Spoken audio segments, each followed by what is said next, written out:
Let's start with the rookie of the year. We got to get Ryan home, man. Ryan's got to Yeah, right, guy's falling asleep. Here we go. Well, no, not yet. Kind of. Well, we already know his answer. Go ahead and just say it. What do you want me to say? Your AL rookie of the year. Get it out of the way. If he starts in the big leagues, this is a big caveat. If he starts in the big leagues, it's going to be Jackson Holiday.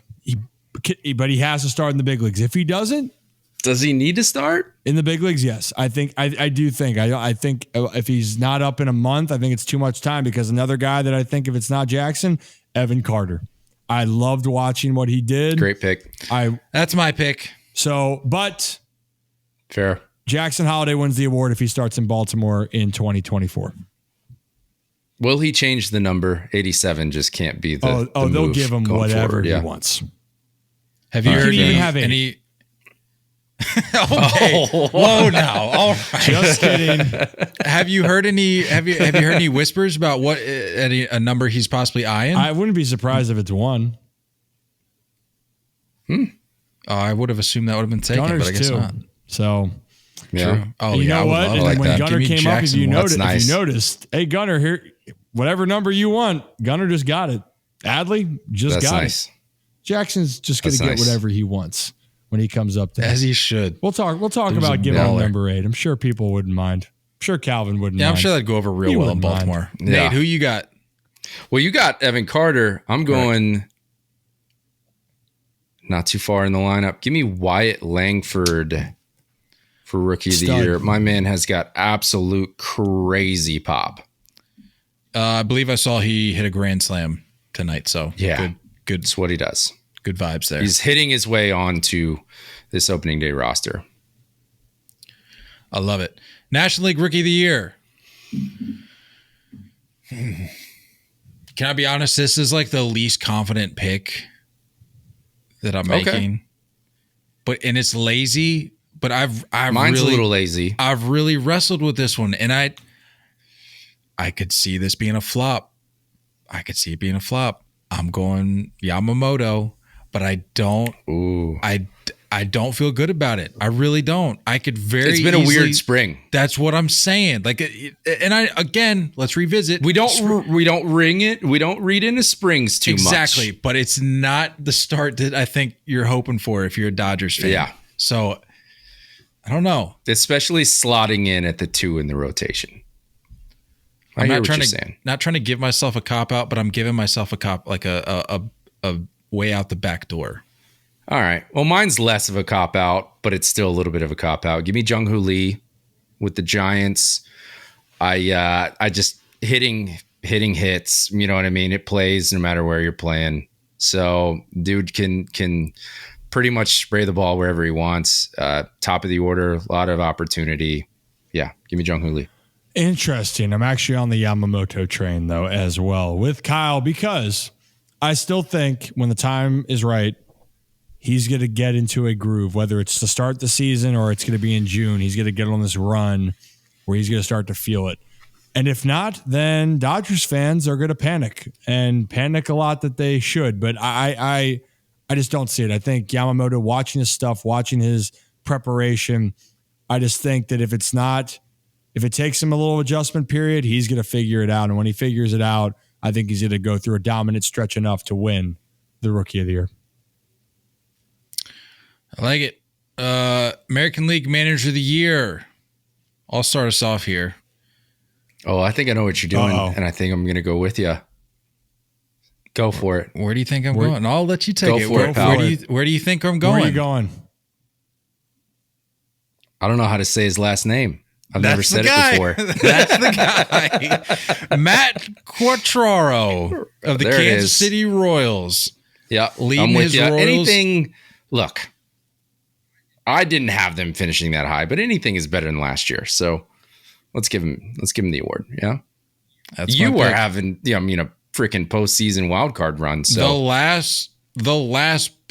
Okay, a run that's a bit excessive. I had them in the final wild card spot, and they're probably losing first round. Game bounce. Exactly, yep. But that's what we're working with. Anything's better in the basement. So correct. Yeah, I'm with you. Brian, who do you got? Into existence.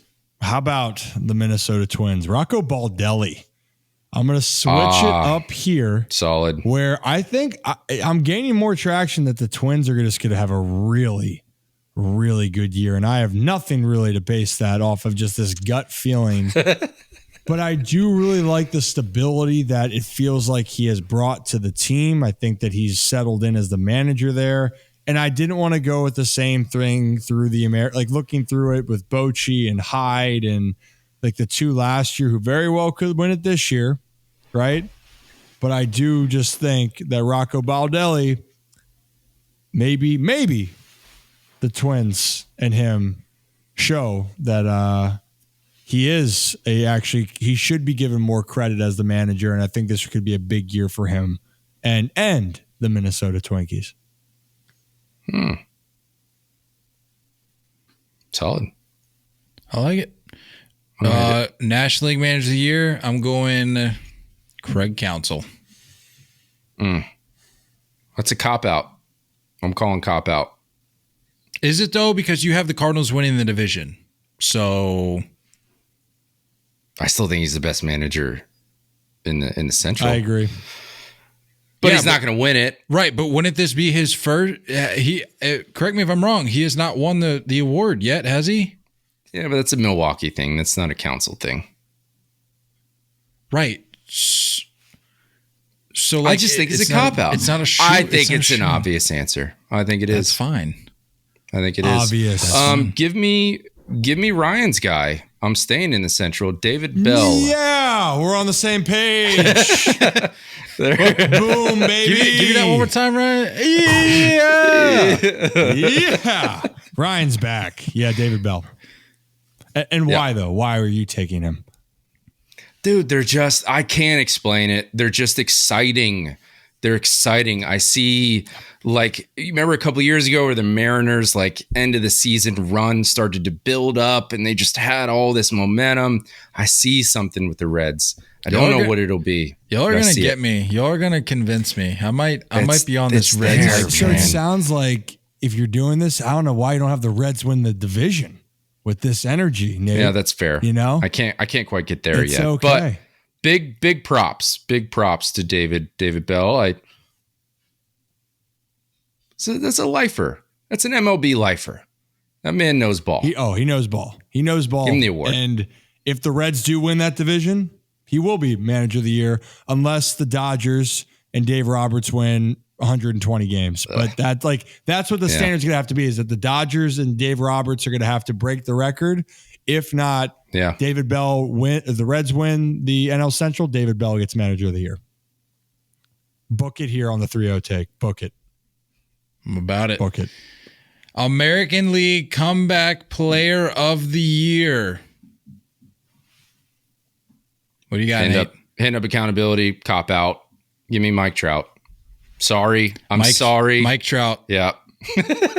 I'm running it's back. A cop out. I'm running back the vibes that I had last March when I thought that it was finally going to be Mike Trout's year.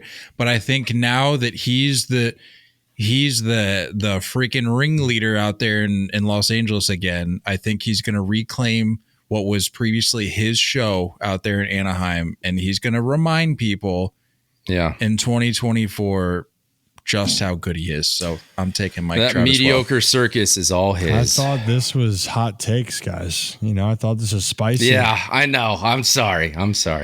It just it fits. It's just well. right there. Okay, but so in this case, there. if we're talking comeback, was he injured or just like had a really bad year? I had to think about this. I don't know what the qualifications are. It's been both. I mean, because you had obviously Liam Hendricks coming back from cancer. He gets it. And then I don't even remember who won it in conjunction with him. Well, I'll just say in this case, like guys that didn't play as well.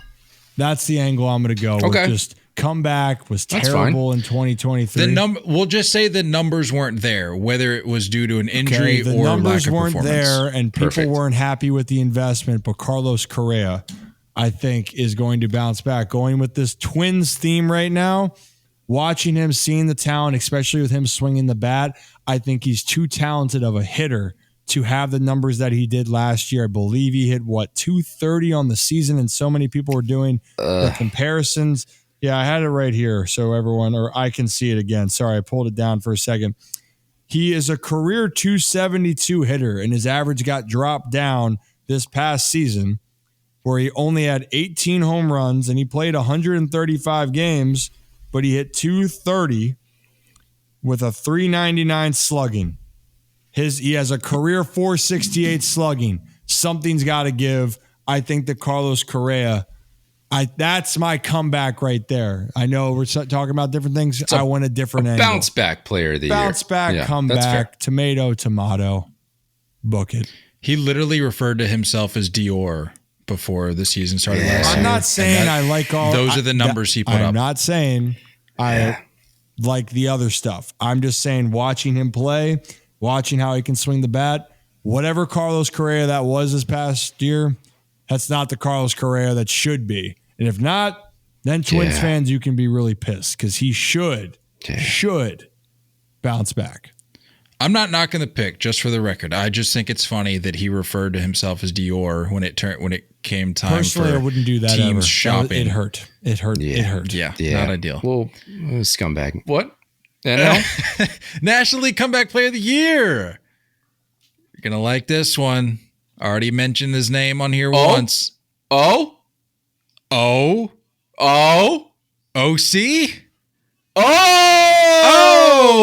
O'Neal Cruz. Let's go. Give me the National League Comeback Player of the Year. Big fan. Easy. Love it. Cash money. Yeah. Look at us. I might have to join that bandwagon because I just think that's so good. I honestly... He is raking. Well, no. So my thing was I didn't really know how to categorize him because he's so young and thinking about a comeback. But if we're talking about the catastrophic injury he had and all of it went down, sign me up on the O'Neal Cruz. And again, I got to play against him, got to see what happened. Dude hits balls a bajillion miles an hour. He's like 6'7" and can run like a deer. I think he's in for a massive season. So if he qualifies, I'm joining the bandwagon. O'Neal Cruz. Make it a clean big sweep right there. I like that. All right. Getting into the big two here. These are big ones. Cy Young and MVP. American League Cy Young, Ryan. American League Cy Young. Why am I blanking and just thinking of the National League Cy Young? I just had this in my mind. No notes, Ryan. I know it's not what politicians do. I know it was all mental. He's like the waiter at the restaurant that goes around a table of 8 and memorizes everything. I did. He said, "There's no way that you can do that," and they do it. Why Cider was Ranch? I blanking on this? It hurts. Extra crispy. Because I kept trying to say I was excited about my National League one. You want to pass it? Yeah, pass it for a second so if I can remember at my old age now of 30. I thought I was coming in a little spicy. I thought I had something here, but one of our listeners shared this already, so maybe it's not that spicy. Tariq Skubal. Wow. I had a feeling one of you guys were going to go with him. I just like it. I don't know what's going on in Detroit. That's a different thread to pull on, but that guy knows what he's doing. Give me Tariq Skubal. I like that spicy. That is spicy, and that's why I realized that's spicy. Yeah. And I got one spicy right back to you because that's what it was.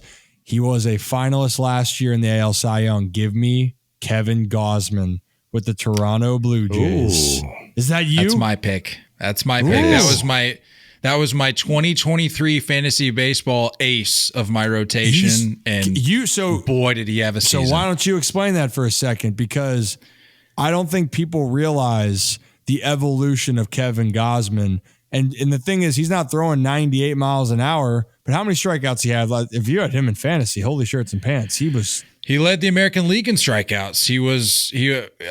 Take this as you will. He was an all-star and finished third in the Cy Young voting last year. So I feel like this is the year he gets it done.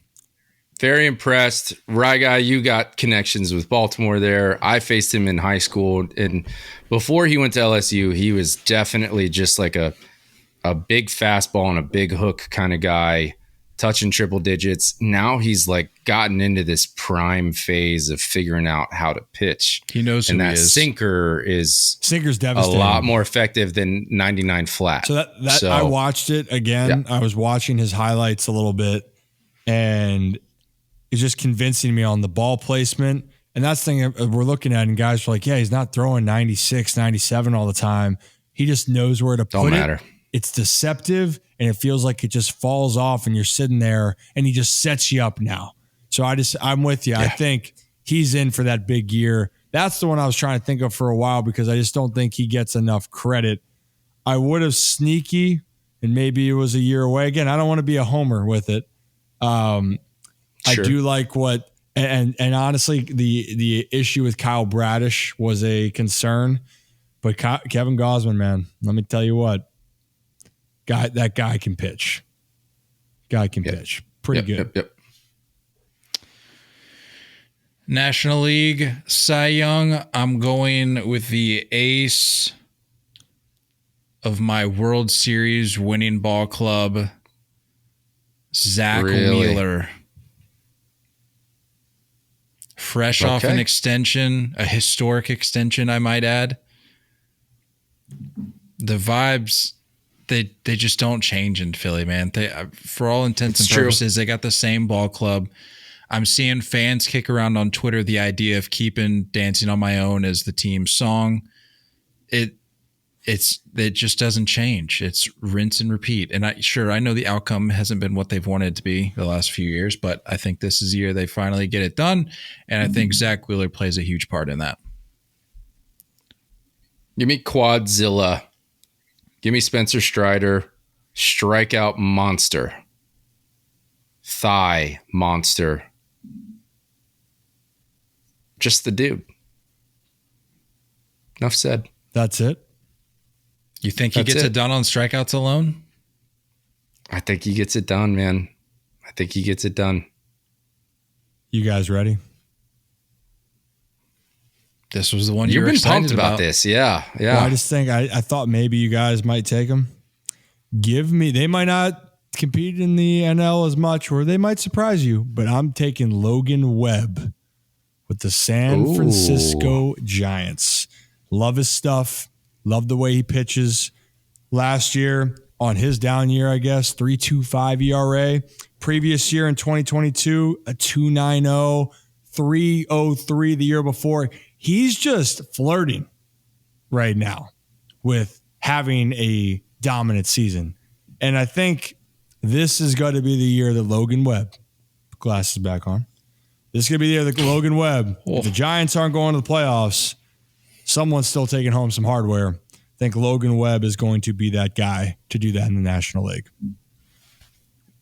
Ground ball pitcher addition of Matt Chapman on the left side. Doesn't always hurt. Never hurts. I see what you're doing. Never hurts. See what you're doing. Nate's connecting the dots. I like it. Rounding out the awards here. MVP picks. Let's go National League. Let's start in the National League. Yeah. I like that. I have a feeling I think I know who Nate's going with in the American League. But let's start National League. Ryan, who do you got? Well, it's a Dodger. Uh-oh. It's Ohtani. Just kidding. It's not Ohtani. Give me Mookie Betts. Yes, sir. Wow. Marcus Lynn Betts. Mookie, the former great Boston Red Sox. That was shipped. Okay, that was unnecessary. How long has he been in LA now? That was unnecessary. Jab it. Send those jabs. Just a little jab, whatever. but he solidarity, and then he hits me with that. Whatever. Yep, sorry. I love Mookie Betts. I was thinking about Freddie Freeman, and the idea of Ronald Acuna Jr. repeating was very enticing. But I think people forget how good Mookie Betts is, man. He is truly one of the game's best players. That, like, truly, I still don't think people talk about him enough, and we still are talking about him this way. And he had an insane year last year, and it was still overshadowed by Acuna. Mm-hmm. That's what we're dealing with here. But I'm with you.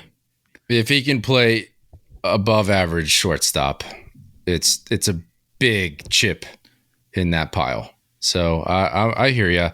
I'm not going Mookie, but I am staying with the Dodgers. Look, Freddie Freeman having the lineup that he's going to have. I don't know what the 2-3 situation is between Freddie and Ohtani in the lineup. I don't know. I know they've played with stuff in spring training. I just think no matter what, that guy knows how to hit. And when there's not even the notion of him being the biggest feared hitter in the lineup, that's pretty insane to me. So give me Freddie for MVP. And that's a help to him too. Yeah. So American League. I'll get it out the way. I think assuming I know who you have here, I think I split. I think I went Ryan National League. I think I'm going with you AL if it's who I think all right. it is. Man's going to get the biggest contract we've seen in a long time. Juan Soto, yes, sir, is going to. He's found. I genuinely. I'm not trying to sound like a homer. I've never seen Juan Soto be more in his own skin than when he's wearing a pinstripe uniform. He's not even in New York yet. I hate it. And it just fits. It just makes sense. It just looks right. He's comfortable. Put him 2, put him 3 in the lineup. It really doesn't matter. He's going to do what he wants. Juan Soto. Career high home runs. Juan Soto.